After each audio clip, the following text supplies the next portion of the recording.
Hey guys, and welcome to another episode of Market Mondays, where we talk finance, the economy as a whole, things that affect our nation, things that internationally may be occurring that affect our lives.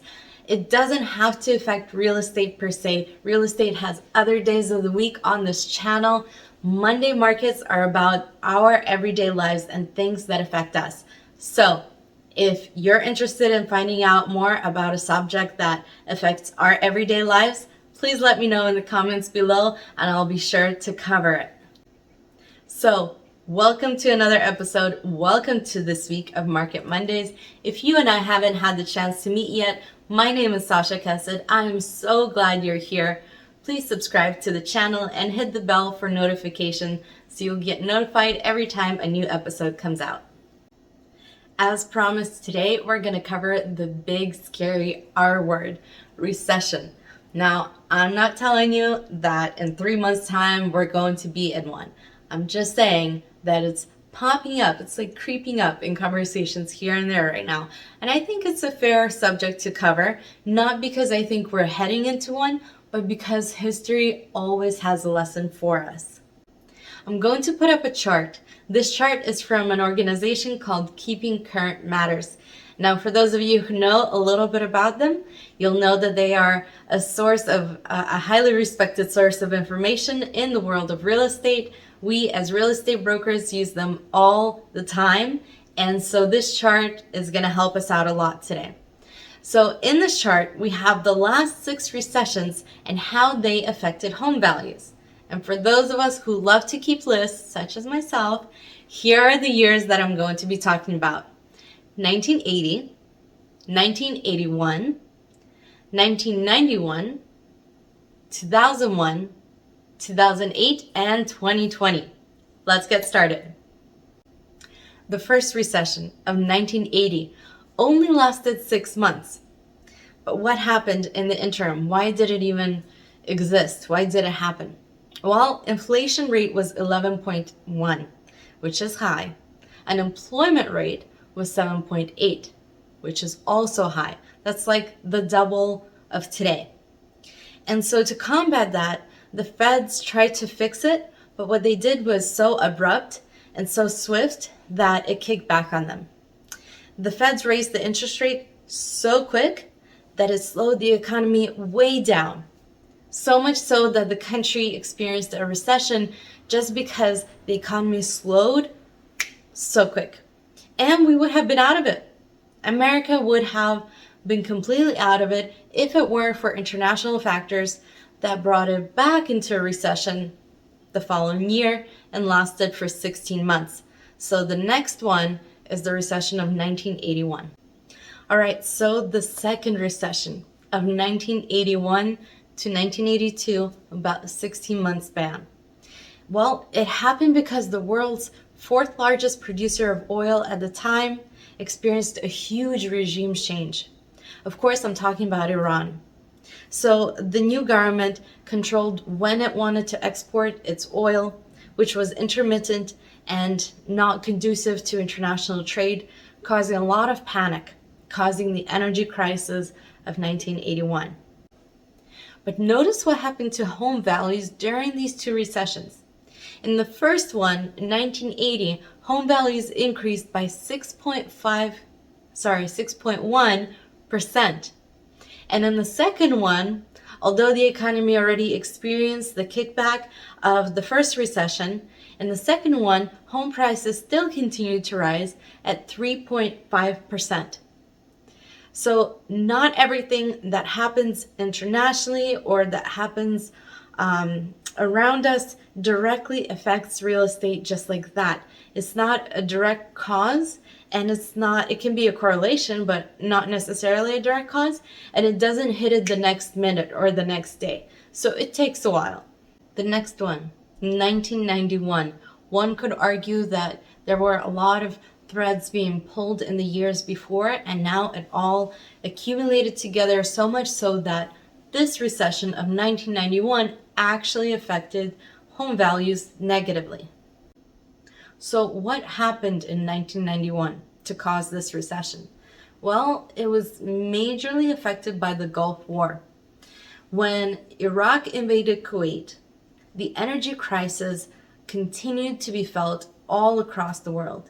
It was like what was experienced previously was now magnetized or magnified in 1991. Nationally, there was a different factor in play. In the 1980s, especially the late 1980s, we saw a lot of leveraged buyouts. Now, leveraged buyouts are big purchases of big companies, but instead of buying a company because the bigger company had the money to purchase it, it's purchased with debt, approximately 90% debt to 10% equity. Now, if you ask a normal person, so you want this new TV, and you can only put 10% down because that's all you have, and you take out a loan for the TV at 90% debt, that may be okay once in a while, like a single purchase, and you know you're going to have income to pay it back. But even then, even for that one purchase, no responsible financial advisor would tell you that that's a smart decision. Now, when we're talking about TVs, we're talking about a couple hundred, maybe upwards, let's say 1,500.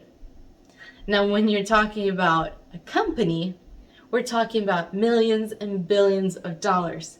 And for someone to claim that they can buy out a company, but borrow 90% of what they're intending to purchase it with, that is huge. So we have the Gulf War happening and the energy crisis there, and that's on the outside, externally, internationally. Then on the inside, we have these deals going on in the late 1980s, and they were carried over in 1990, even to early 2000s, because credit was made more readily available. And these two factors, when the economy is being squeezed by both sides, internationally and nationally, the economy just couldn't hold up, and so house values were impacted that time. Okay, so next up we have the recession of 2001. It was caused by mainly three things. Number one, the collapse of the dot-com bubble. Number two, the attack on America on September 11th. And number three, series of accounting scandals. Think Enron and Tyco. These factors impacted our country, our economy as a whole. A lot of families were affected by September 11th and the war that followed. But look at the house values. They were not negatively impacted. In fact, let me go check how much. In fact, house values rose by 6.6% during this time. And this just goes to show that real estate is a great investment to hedge against market volatility. Unlike the stock market that goes up and down, sometimes way unpredictably, real estate is a solid asset. In fact, it's a hard asset, so you always have it, and if you need to, you can always sell it. But real estate is a great way to hedge against all of this market volatility. Hopefully, this one most of us remember, the recession of 2008. Now, one factor that was at play was, again, the international oil supply and how it affected and increased the price of energy. And now you're going to tell me, Sasha, you're missing a big point here. That's not what happened in 2008. And I agree with you, that wasn't the major factor, but it was still a factor, so let me mention it. So the biggest factor was the housing bubble crash. What happened there? Well, things may seem the same until you get into the details. Right now, it's really hard to qualify for a loan. And it's a hard thing to qualify for a loan that's big enough to meet the price points that we see on the market. Take it back to 2008, and it was super easy to get a loan. Anyone, practically anyone that had a W-2 or a business could qualify to buy a house. Now, should all of these people have been responsible for carrying this huge debt, this mortgage? Arguably, no.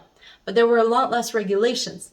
And so people who just got jobs, or people who did not have good records for their businesses qualified to take on these huge debts, these huge mortgages, and it didn't pan out.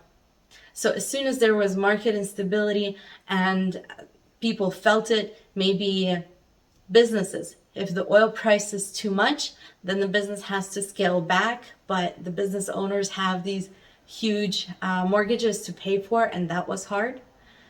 W-2 employees, you can't really just get a job and think that's going to be your career and that's going to be your path for the next 30 years while you pay off the mortgage. Right now, there are a lot of rules and regulations in place to make sure that you're not just jumping in and this is your first round on a new job and you don't know if you're going to be able to pay your mortgages. But back then, like I said, it was so easy. A lot of people qualified. A lot of people who qualified took on the loans, and this is why we had the problem. Even when people use their own equity in existing homes, but they purchased too many homes. And even the HELOCs were not as regulated. So right now, there's a rule of how much percent you are not allowed to take out from the value of your house. You can't take it all out. You can't withdraw 100% of your home's equity. And probably they weren't withdrawing exactly 100%, but close enough that when one of the properties wasn't getting rented out for the long term that people hoped they would be rented out for, and they had that first instance of not being able to pay that mortgage, they were late in paying their original mortgage.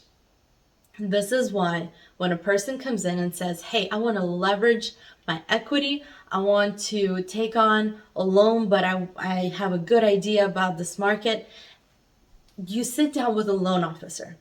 And you sit down with multiple loan officers if you so wish, and you get the information to realize not just do I qualify, but can I handle it?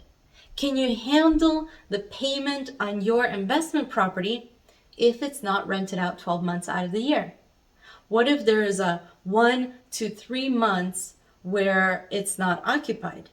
Can you still hold on to it long enough for you to be able to assess the situation and decide if now is a good time to sell, or if you can maybe increase your advertisement and get somebody in? That didn't happen. Those conversations were not as open as they are today. And so people took on a lot more debt than they could handle. So house values did fall by 19.7%, which is a major shift. And this is why it's notable to remember the recession of 2008. And last but not least, the recession of 2020.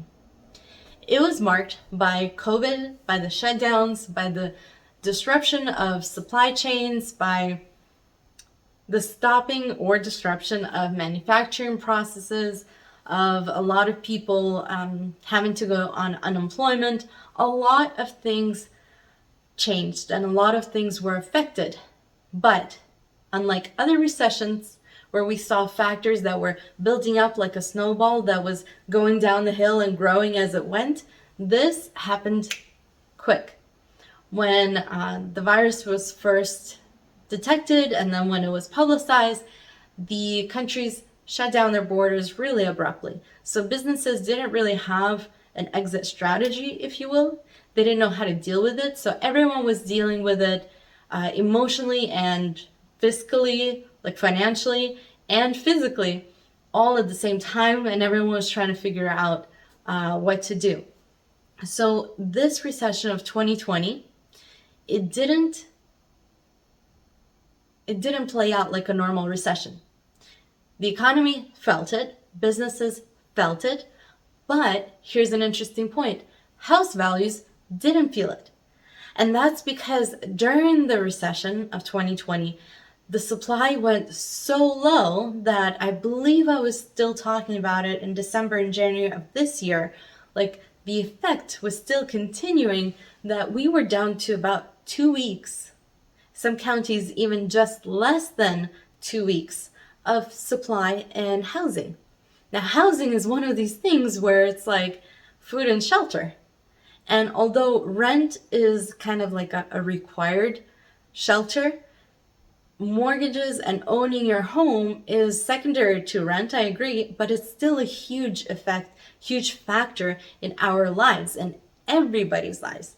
So this played out in a way where the supply was really low, demand was ultra high, and people were moving. People were moving in search of bigger homes, in search of homes with at-home offices, or at least they wanted a bigger bedroom count so they can create an office in one of the bedrooms, because now they couldn't go into work. Even if they would have wanted to, they couldn't. So they had to have a place to now house their electronics, to house their computers and everything that they needed, the boards, the calendars, everything that comprises of a home office. But think about families with children. The children were at home, doing school at home, doing playtime at home, doing everything at home. And that created a need to move up in number of square footage, number of rooms, a bigger yard. So all of a sudden the demand was huge, astronomical, but the supply was low. And this is why house prices still managed to rise and rise at a huge percentage during the 2020 recession. Thank you so much for sticking around for this episode of Market Mondays. Join us again next week for the next episode where we're going to cover a different topic, a whole different topic. Hopefully you guys will like the change.